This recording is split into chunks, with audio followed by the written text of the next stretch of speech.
क्या विक्रांत और मन्नत की कहानी अब सच में एक नई शुरुआत लेने वाली है?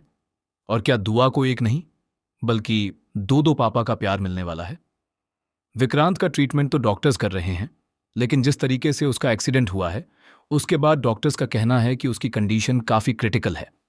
हर किसी के दिल में बस एक ही डर है, क्या विक्रांत सबको अलविदा कह देगा?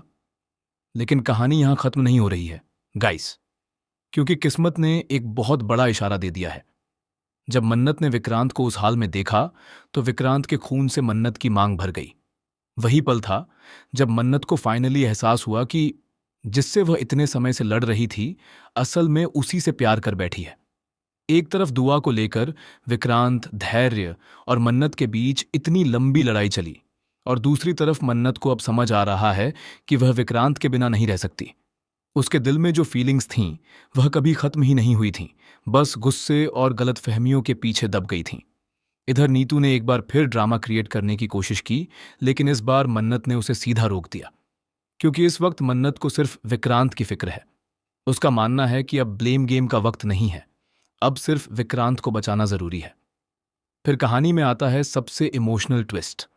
हॉस्पिटल से ठीक होने के बाद विक्रांत सीधा धैर्य के पास पहुंचता है।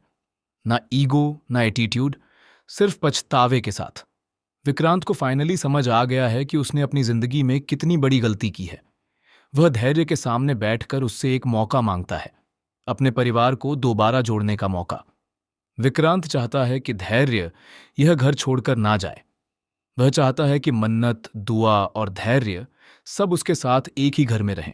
और सबसे बड़ी बात, मन्नत भी अब यह समझ चुकी है कि वह प्यार सिर्फ विक्रांत से ही करती है। लेकिन इसका मतलब यह नहीं कि धैर्य उसकी जिंदगी से दूर हो जाए। शायद इसी वजह से फाइनली धैर्य भी इन दोनों की बात मान लेता है।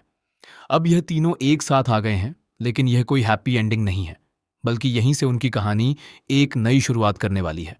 अब देखना यह होगा कि क्या सच में एक ही घर में ये तीन रिश्ते संभल पाएंगे, और क्या दुआ को मिलने वाला है दो दो पापा का प्यार।